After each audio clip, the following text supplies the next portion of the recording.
signing in and getting settled, but I'd like to get things started because we have a lot of fun things to talk about today. If you haven't been with us before, if you're here for the meeting of the Four Freedoms Democratic Club, you're in the right place. And if you're just learning about us, we are a active, progressive, and fun club based in the Upper East Side in Roosevelt Island, and dedicated to the vision of Franklin Roosevelt's famous Four Freedoms speech. And those freedoms that he talked about, freedom of worship, freedom of speech, freedom from want, freedom of fear. I do often reflect on those because freedom of speech, freedom of worship, I mean, those are in our Constitution. We think of, those are the sort of political rights we always think of as rights.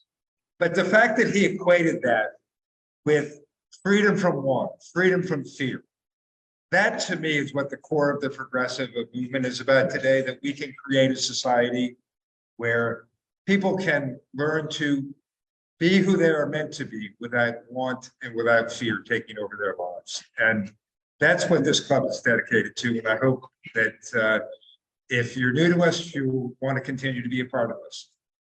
Today, I'm very excited about today because we don't have any major political speakers coming to speak to us today.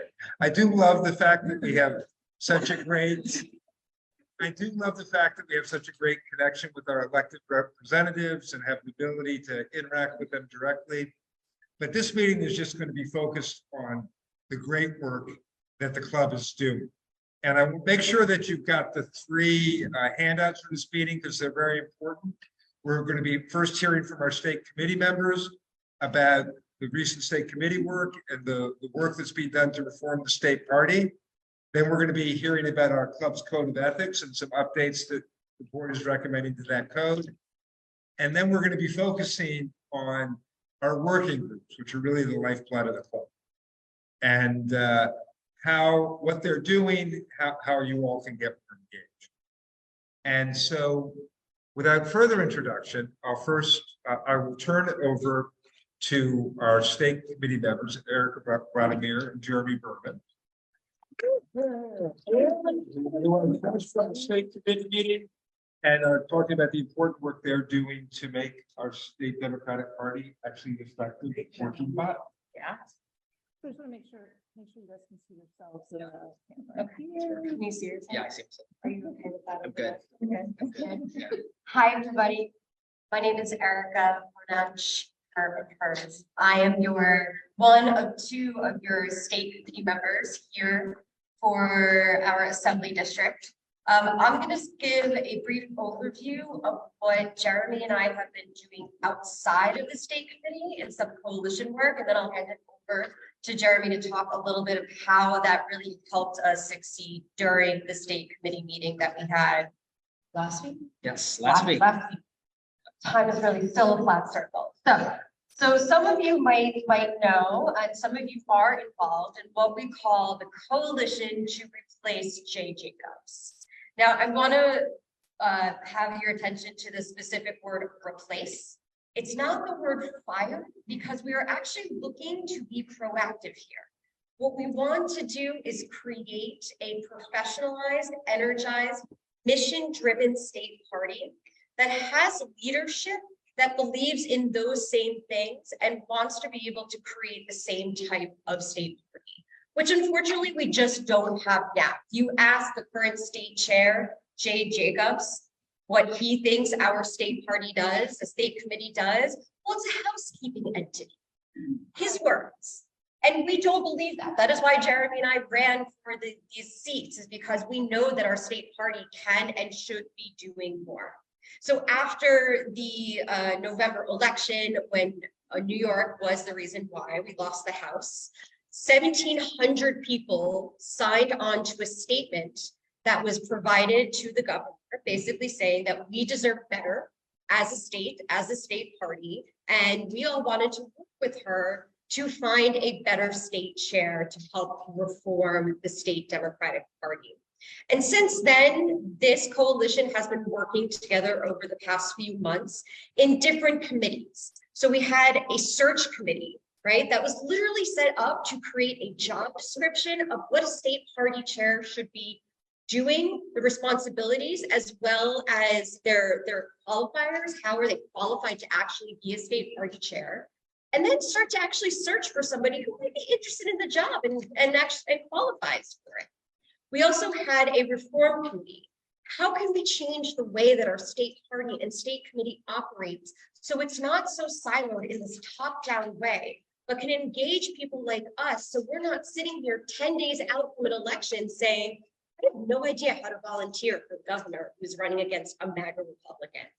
So we started to talk to other state party leaders in Michigan and Wisconsin, right, who have frankly been kicking ass. And we know that we don't have to reinvent the wheel.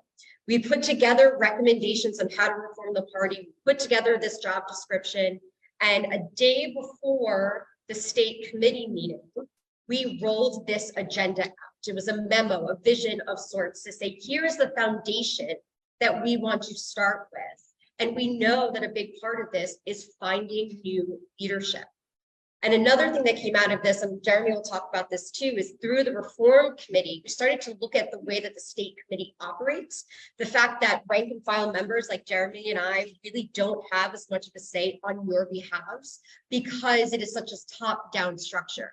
And we were able to create a resolution that was brought forward that would provide more accountability for people like us, so you can hold us accountable.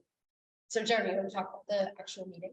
Yeah, so what we did is we put together a package of 7 resolutions, us and our allies, that we were going to put forward on the floor of the state committee meeting. This was not a meeting where we choose who the leader is. We elected Jay Jacobs. Well, we didn't elect Jay Jacobs. The state committee elected Jay Jacobs at the previous one. So this is about sort of passing resolutions, passing party plans. And a lot of these resolutions, you know, they might carry limited weight. There's not really boots on the ground to enforce a lot of these things. But this is kind of what we have to do. And it's the act of working together with other state committee members, building coalitions, and getting people you might not think are going to be our allies to be with us on these that represent a real step forward in our organizing. So one of them was a resolution to publicly make it so that everyone has to see who attends each state committee meeting, what the minutes are.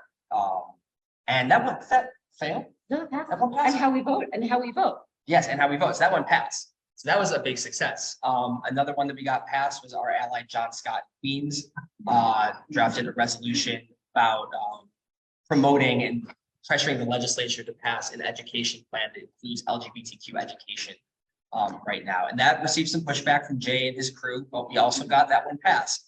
These are 2 different resolutions that the Jay Jacobs Coalition came into the meeting not wanting to pass. The recommendations were against these, and we got them both passed over his objections. We also sort of brokered a compromise on 2 other resolutions, one about mental health and one about good cause eviction, yes, with the housing.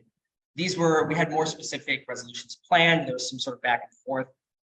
We really did a good job of seating the room with allies and making it sound for all the applause and everything like the vote was going to go heavily against Jay. So we sort of hastily pushed through a compromise where instead of our resolution, we would pass a watered down resolution versions of those 2 of his own writing. We might not have actually had the numbers to pass our original resolutions after all, but we still got these compromise ones through because we frightened him. We were handing out flyers, but we printed out lists of the 7 resolutions we want to pass, and we're handing them out to everyone when they came into the room at the beginning of the state committee meeting. We put down little flyers, call cards for the LGBTQ education resolution on every chair in the entire room. So we really organized here. You could tell that Jay and some of his allies were spooked.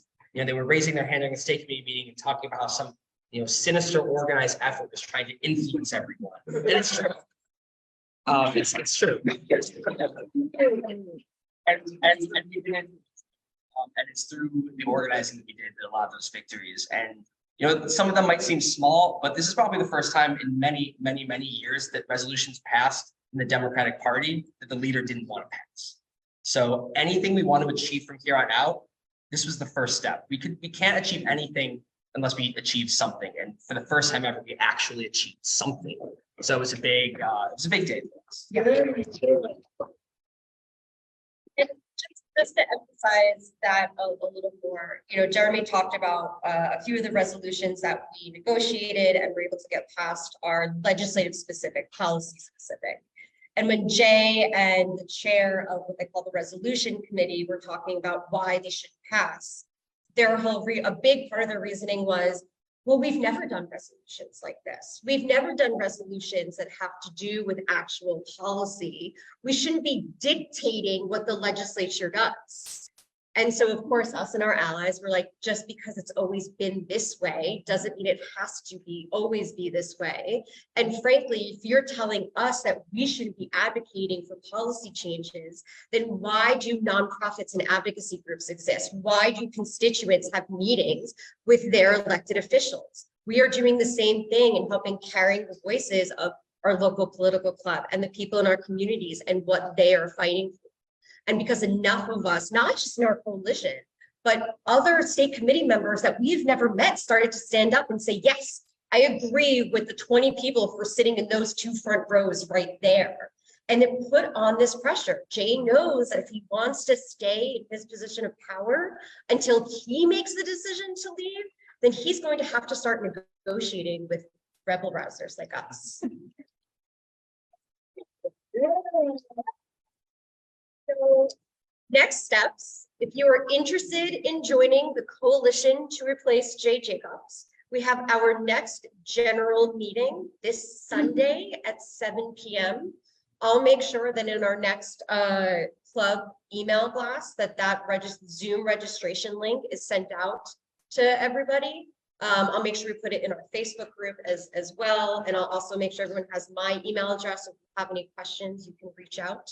And in the meantime, Jeremy and I are going to be working with other state committee members to think about other resolutions that we want to bring forward at the September meeting. What are other ways we can make sure that rank and file members like us have more of a say and we can make it more of an inclusive and democratic state democratic party? Any questions? I got a question. Go ahead, Ronnie. I was at the state meeting. Mhm. I think it was boring. I thought what you said is correct. We should be as a party, they take issue not move because we need someone go in there, the reformer, and we need to. And we're with the governor. We're with the governor all week. And if she was hiding, what was the reason for that? I want an answer. Yeah. Yes. Okay. So for folks on Zoom, Ronnie talked about how he found the meeting boring. Look, it definitely can be, but also how he agrees that we need a performer who is a state party chair. And he's curious about where Governor Hochul was during this state party meeting. She is technically the head of the state party. And so where, she wasn't there and he wants answers. John, I saw your hand up. I'm curious if you've made any efforts to reform any of the bylaws of the state party. Thank you for that question. For folks on Zoom, John asks if we have made any efforts to reform the bylaws of the state committee. And the answer is yes. So one of the resolutions that we passed, which came out of the coalition to replace Jay Jacobs, was to amend the bylaws that would make our attendance and voting records public. So right now, what it said, and I forget the specific language in the bylaws, but it specifically says something like, if you want to go and if you want to know if Jeremy and I have actually gone to these meetings or if we've given our proxies and how we voted, you have to foil the BOE. And state party leadership thought that was fine. That means it is public. So we had that change that had to be changed in the bylaws. A lot of the other things that we are looking at for September do have to do with the bylaws as well. That includes how many meetings we have, who can sit on the executive committee, how you get onto committees of the state committee. So yeah, there's a solid group of us looking at that. I think there's a question on Zoom. Sure. Yeah. Yeah, hi, Erica and Jeremy. Thank you for the hard work you did in Albany. This reminds me a little bit of the 2019 county committee meeting we had in New York, where our leader was running for chair, and he was saying we shouldn't change anything either. If you remember the speech that Domenico gave, and he recalled the reminiscence of Tammany Hall and said we shouldn't be in Tammany Hall territory by forcing the party to have platform and things like that. So hearing your explanations, it felt that way. My question is, there is two prong. Is the first one is we, the county committee in New York City, in Manhattan, will meet. Should we work to get as club, progressive club, to get a resolution passed at the county committee saying we want to join the Replace J. Jacob coalition as the Manhattan Democratic Party? So the idea is to put the motion to put that on the floor of the county committee. And the second part is what are we doing to prepare to get more progressive like you all over the state of New York so we can have the majority vote at the state party where what do we need to do to get the rural people on board? What do we need to get the upstate people in Buffalo, everybody else? So you get my two questions. Yeah, so the first question was, should we pressure or should we try to put a resolution on the floor of the county committee meeting this year that the Manhattan Democratic County thinks that J. Jacob should be replaced? So we made a conscious decision at the state committee meeting to not actually try to get rid of J. Jacobs this time, to not put it on the floor, a vote of no confidence or a vote that he should be replaced, because we knew it would fit. And we didn't want to sort of expend our capital on that when we could instead, try to pressure him to agree to certain reforms that ultimately succeeded. My guess is it would be the same sort of dynamic in the New York County committee, which is that it wouldn't pass in the county committee.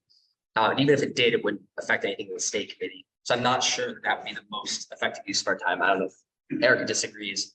The second question is, how do we get more people elected across the state to be sort of allies of this effort?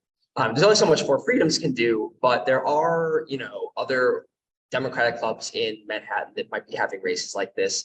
There are, if you know anyone upstate, anyone who's interesting or radical, there are occasional state committee people we ran to upstate of all ages who were like super gung-ho about the Replace J. Jacob situation, who we never even met before, but managed to meet up with them this past week and connect with them. Honestly, if you or anyone you know lives in a place that isn't the Upper East Side, is interested in this, there's a lot of state committee members who are kind of just, in it to go to the parties and the dinners, and they're not super gung-ho about it. And if you know someone who you think could replace them, it might not even be an election. There might be some people willing to step aside. Or if we want to do an election, you could support them that way. The key is we need the actual candidates who will do it. And that starts with you guys, and that starts with the people you know, and how we can sort of find those candidates, because that's what we're trying to do as well. Yeah, I definitely agree with Jeremy. It is not a productive use of our time to try and get the New York County Committee to join the Replace J. Jacobs coalition. Keith Wright loves J. Jacobs. And so it's just not going to happen. And, there are state committee members who we talked to this last week who are going to be starting to try and recruit folks upstate and in the rural counties where there are openings, where they don't have a state committee member. Awesome singing. There's a choir. There's a choir practice. You can't hear it on Zoom. You hear it here. Yeah, apparently. Jade, you and your jokes. So yes, there is a lot of work to be done in terms of recruiting progressive state committee members. We are definitely working on that with the state committee members who exist outside of New York City. But as Jeremy said, if you know folks who are interested, we're happy to talk with them and let them know what efforts we're a part of.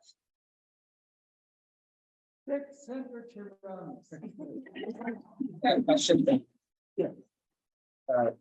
Erica, Jeremy, just thank you for we have handed out a document called the recommended party to the job description. Yeah. Could you talk about that document a little bit? What it's significant? Well, ultimately, I might do a resolution on that. We might not be ready for it this meeting. Sure.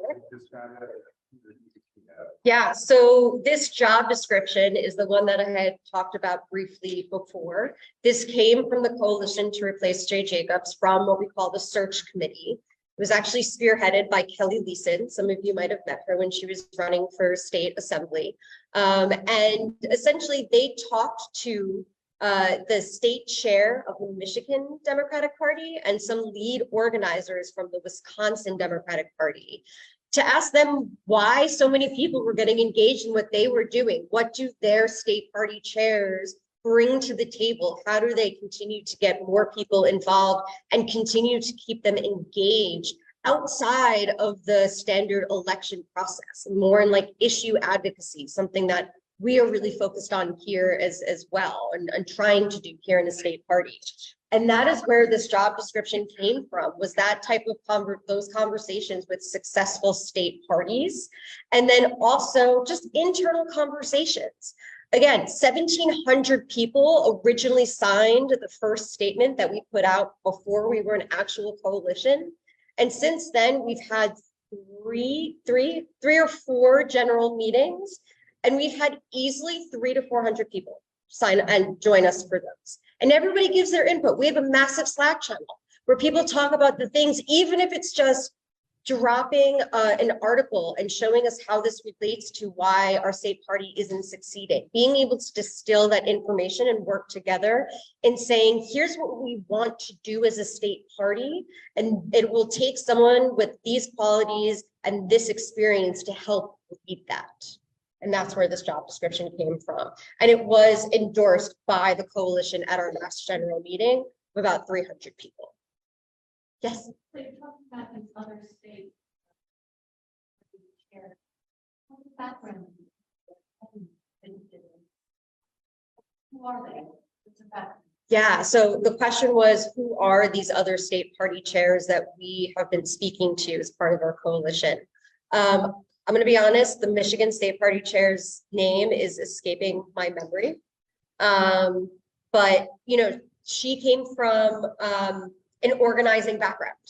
And this was something that we also saw in Wisconsin. What's interesting, and I'd be happy to like make sure everybody gets a copy of this too, is the full memo that we put out. But both state party chairs come from an organizing background and also have fundraising experience. And those were two key things that we definitely looked at. I have more details. I'll be honest, I didn't take part too much in the search committee. I was much more part of the reform committee, but happy to share that information for you through email. Any other questions? All right. Thanks, y'all. Thank you.